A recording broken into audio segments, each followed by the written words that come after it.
More people have been injured by this vaccine, the mandatory vaccine, than by all vaccines administered in the United States over the past 30 years combined. So you never hear that, and you never hear from people who were injured. Danielle Roszkowski says she was. She said she suffered very serious reactions to the Pfizer vaccine, including blindness in one eye, nerve damage, organ damage, and more. She joins us now. Danielle, thank you so much for coming on. What happened to you after you took this shot?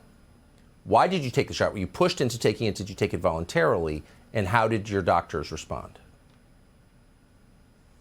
Hi, Tucker. Thank you so much for having me on, and I really hope that my story can help impact others.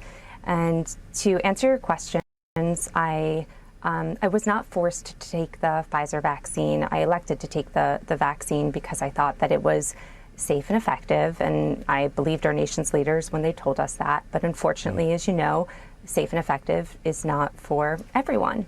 So since taking the Pfizer vaccine, I had over 200 tubes of blood drawn, 150 different medical appointments, everything from a sural nerve and calf biopsy to angiograms of my eyes, which proved that I had actually had blood clots in my eyes, which caused permanent vision loss. So I don't have blindness. It's very blurry, but I can still see out of my eye. Additionally, my husband and I were actually told by NYU Fertility that this has impacted our fertility and that we would probably have to freeze our embryos due to potential pregnancy complications down the line. It's just so heartbreaking. It's heartbreaking to hear this and to see that you are not allowed to say that on any other channel that I'm aware of in this country. There's a blackout on this. Your story is not welcome in public, period, which I find very upsetting. How have doctors been with you? How many doctors have been willing to concede this could be from the vaccine? So doctors, it has been a really long path in finding adequate medical care. So when this first happened, doctors didn't really know what was going on. And a lot of them, did not say that it was the vaccine. However, the current critical care team that I do have in place does believe that it was all caused from the vaccine, especially as more information is coming out about the repercussions of the vaccines and, the 9 pages of side effects that, the Pfizer documents have kind of revealed. It's kind of a consensus now that this did happen from the vaccine. And I'm really fortunate and blessed because I was able to find a doctor, his name is Dr. Jordan Vaughn, who works specifically with the vaccine-injured community. So he was able to kind of figure out a little bit more about what was going on with me. You have such a gentle attitude, and your kindness resonates. I don't know if I would feel that way if I were you. Those documents you referred to, the side effects from that Pfizer conceded at the very beginning, those have been available since the vaccine rolled out almost 2 years ago. Why didn't you know about them? Did you know about those side effects, potential side effects, when you took this shot?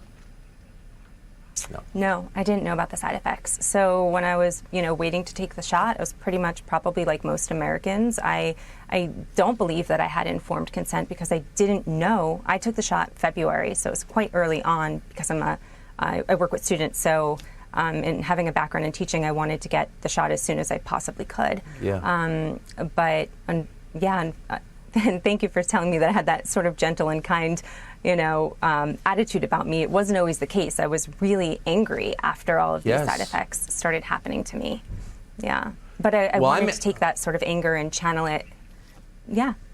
Well, bless you for doing that. I'm so you're the injured party, not me. So I'm sorry to throw my anger on you. It's just that the fact that you can't say this in public in most places is so distressing. And I know it takes bravery to admit you've been injured by doing something they told you to do. But I know that takes bravery, so I appreciate your doing it tonight. Danielle, Godspeed. Thank you. And so, thank you so much, Tucker. If I can just say that there are a couple of really great resources out there for the vaccine injured that I wish I knew about sooner.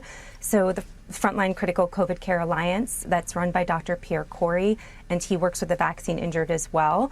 Additionally, react19.org and realnotrare.org are really wonderful websites for the vaccine injured community, so they can be game changers.